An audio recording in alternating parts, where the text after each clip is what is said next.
কি ব্যাপার নুসরাত, কান্দো কে? কি হয়েছে?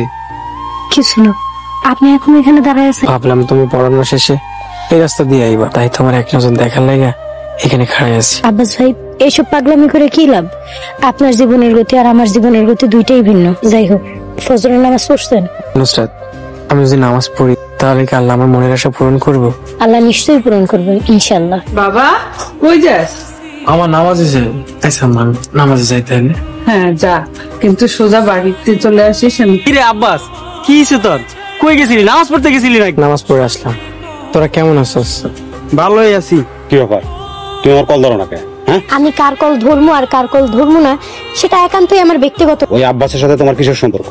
সেটার উত্তর তো আপনার আমি দিব না।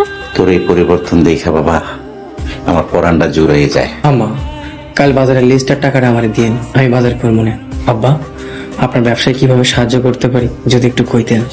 তুই আমার ব্যবসায় সাহায্য করবি, এটা ভালো কথা। আসসালামু আলাইকুম। ওয়ালাইকুম আসসালাম। আপনি আমার বড় ভাইয়ের মতো, আর আপনার ঘরে নেককার একটা সুন্দর স্ত্রী আছে। দয়া করে তারে রেখা বাইরে অন্য মেয়ে দিকে কোনো নজর দিন না। সব কথা বলে লাভ নাই নুসরাত, আমি তোমারে ভালোবাসা ফেলাইছি, মন দিয়ে ফেলাইছি। সি, এমন প্রস্তাব দিতে আপনার লজ্জা করলো না? আল্লাহর রাস্তে আমারে মাফ করেন। নুসরাত, ওই শয়তানটা তোমার হাত কেন ধরছিল? এই সবের জন্য আপনি দায়ী। ওই শয়তানটা যাই না ফেলাইছে যে আপনি আমার অপহরণ করছিলেন, 6 ঘন্টা আমার আটকে রাখছেন। এখন সে কইতাছে তার যদি আমি বিয়ে না করি তাইলে এই কথা সে পুরো গ্রামে ছড়াই দিব, আমার আর আমার পরিবারের বদনাম করব। এই সব কিছুর জন্য আপনি দায়ী। তুই এক কাম কর, আর দুইটা বন্ধু আছে না, ওরে খবর দে, কাটা দিয়ে কাটা তুলতে হইব।